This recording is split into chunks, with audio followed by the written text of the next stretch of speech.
Hi, welcome to One Eye on the Page. I'm Scott. Today I'm going to be talking to you about one book.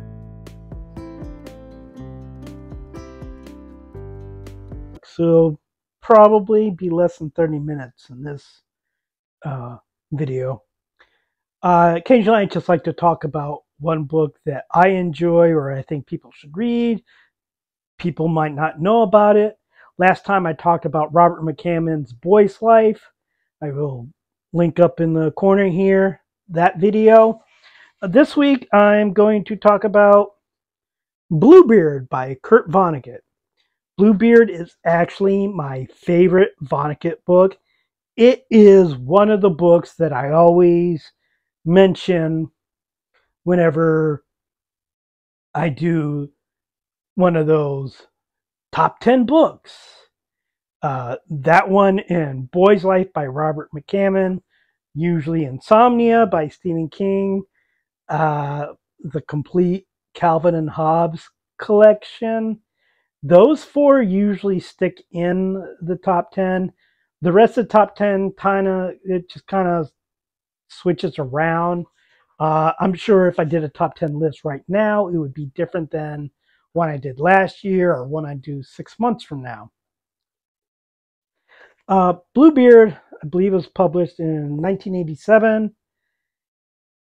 At the time, it received a lot of praise from critics, also received a lot of criticism from critics. It is not typically known as one of Vonnegut's better books. Obviously, if people think of Vonnegut, they usually think of Slaughterhouse-Five, Breakfast of Champions, Player Piano, Cat's Cradle, maybe the Harrison Bergeron story. For me, it's always been this one. It is about a painter, Rabo Karabekian. At the point that we meet him in the novel, he is 71 years old. He is a widower. He pretty much lives by himself. He has his next door neighbor who is a failed or unsuccessful writer. They're friends, but not friends. He doesn't really have any friends. He used to hang out with a bunch of painters who are all generally more talented than he was, but they have all passed on. He's been married twice. His second wife died. His first wife divorced him. His two kids don't talk to him. He's not a hero.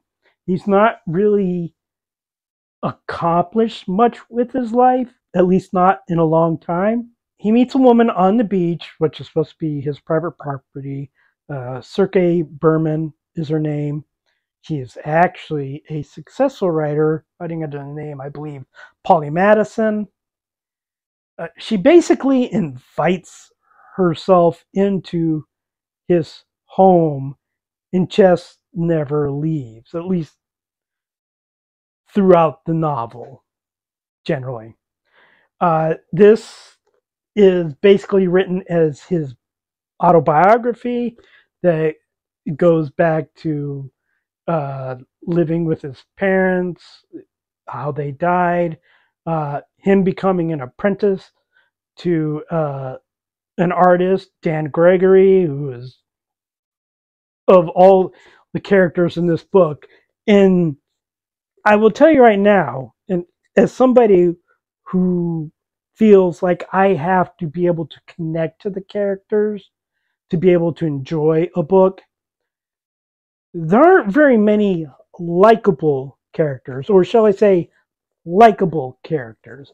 They are characters in here that you can empathize with, sympathize, you can see their point of view, but there probably aren't very many in here that you go like, I'd like to hang out with that person.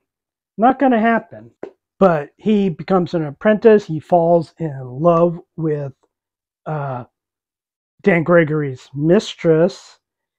They have a short dalliance, which Dan Gregory finds out about. Rabo goes to war, becomes injured in the war, including losing an eye. Gets married, has a friendship with artists, makes art, has something disastrous happen with his art. He's got something in his potato barn that he does not let anybody see. Sergey Berman, who just is an incredibly rude, intrusive, snooping woman, wants to know. Most annoying character in this book to me. I should not like this book simply because she's in it and she drives me insane. But she somehow in this book acts as a catalyst for him, makes him write this biography, and slight spoiler, we find out what's in the potato barn. And it's just the story of his life from then and now until, that time when he's 71. And it's commentary on art and artists. You kind of look at art as, and when I say art, I mean painting, sculptures, music, literature, whatever. You look at art as something that raises the world up. But then you look at artists, and not always the case, but often the artist is a moral failure. And Robbo is also, not maybe as much as some of the other artists. He knows the better artists. So it's like the art and the artist. There's a little bit of commentary on that. There's humor in the book. It's a Kurt Vonnegut book, obviously.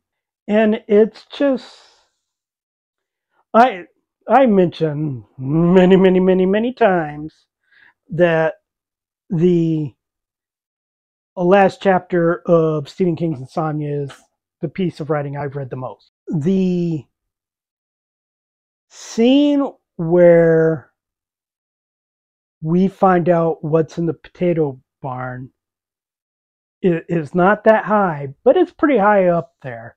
I definitely have read that scene more often than I've read the book. That's an amazing scene, and I really can't describe it anymore because I will ruin it, and you have to get to that scene after having read all the failure in Robbo's life. As I've said, this is not seen as Vonnegut's top level book. I wouldn't even say that it's seen as a bad book. It's almost a forgotten book. When people talk about Vonnegut, they don't even talk about, oh, this great failure, Bluebeard. It's just like, I mean, honestly, most of the books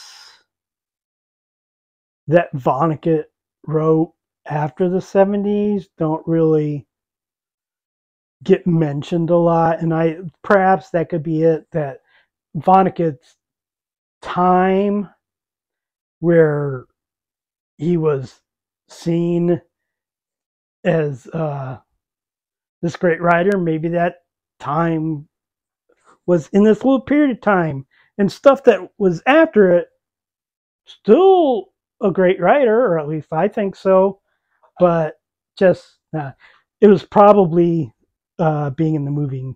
It was probably being in the movie Back to School. That's probably what it did. You do a movie with Rodney Dangerfield. I don't know. I don't know if that's the case. I just had to show my pulp culture knowledge there. Tie-in with Stephen King because it also starred Keith Gordon, who starred as Arnie Cunningham in John Carpenter's Christine. Okay. So it is one of my favorite books. I will say my daughter has read it recently. It gave it a 3.5 out of 5 stars, which is that's generally her. That's where books start, and you have to kind of work to get worse or better. So it's not going to be everybody's cup of tea. I like the autobiographical nature of it. Um, it can seem scattered because he jumps time periods from, you know, present to when he's a teenager, present to when he's in the war, present till just after the war. And so we're talking World War II also. But it's one of those stories where it's almost not about the journey, it's about the destination. All that is to get to the potato barn. And once you're in the potato barn, all that makes sense and all that is worth it. So I'm not going to spoil it for you. And perhaps if you get to the potato barn, you might be going like, that's it? To me, I want to go to that potato barn. So that's it. Kurt Vonnegut's Bluebeard. And obviously Bluebeard, Bluebeard's wife, what happened to them. Doesn't really happen to any character in here. Not in a direct sense. So if you haven't read it, take a chance, read it. If you like it, let me know. If you don't like it, you're wrong. No, let me know also, hey, I don't expect everybody to love what I love. Please like and subscribe, leave a comment, and I will talk to you next time.